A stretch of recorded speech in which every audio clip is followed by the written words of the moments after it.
कहते हैं कि एक अच्छा शासन वही है जो जनता को बार बार वोट डालने की बजाय बार बार प्रगति करने के अवसर दे, क्योंकि लोकतंत्र की सफलता न केवल चुनाव की संख्या से बल्कि उसकी गुणवत्ता और सुचारू संचालन से तय होती है। आचार्य चाणक्य का कहना था कि जहां शासन स्थिर होता है वहां विकास तीव्र गति से होता है, लेकिन भारत में तो ठंडा गर्मी हो बरसात हर मौसम चुनाव की बात। मैं ऐसा इसलिए कह रही हूं क्योंकि 1968 से लेकर अब तक शायद ही कोई ऐसा साल हो जिसमें चुनाव नहीं हुआ हो।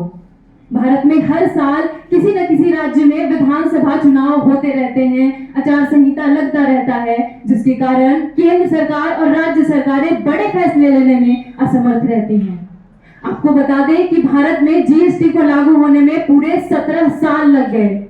1996 में 33% महिला आरक्षण बिल पेश किया गया, लेकिन यह पारित 2023 में हुआ, यानी पूरे 27 साल की देरी। इसी प्रकार यूनिफॉर्म सिविल कोड और कई ऐसे मुद्दे जो देश के लिए लेने बहुत जरूरी हैं, लेकिन सरकारें तो चुनाव में उलझी हैं। महोदय, बात यदि आर्थिक दृष्टिकोण की जाए तो बीते लोकसभा चुनाव में लगभग 60,000 करोड़, यदि विधानसभा चुनाव का खर्चा भी जोड़ दिया जाए तो ये आंकड़ा 1 लाख करोड़ से भी अधिक का है। इसी के साथ सुरक्षा कर्मी, परिवहन और भी कई संसाधन जिसे बहुत भारी मात्रा में इस्तेमाल किया जाता है। एपीजे अब्दुल कलाम कहते थे कि जो राष्ट्र अपने संसाधनों का विवेकपूर्ण इस्तेमाल नहीं करता वह कभी उन्नति नहीं कर सकता।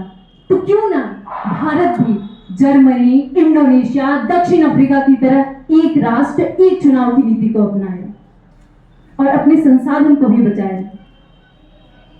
माना कि ये थोड़ा मुश्किल है, लेकिन यदि राष्ट्र के हित को ऊपर रखकर इस पर चिंतन किया जाए तो निर्णय लेना आसान होगा। जब पूरे राष्ट्र में एक साथ चुनाव होंगे तो जात और धर्म से ऊपर उठकर केंद्र के मुद्दों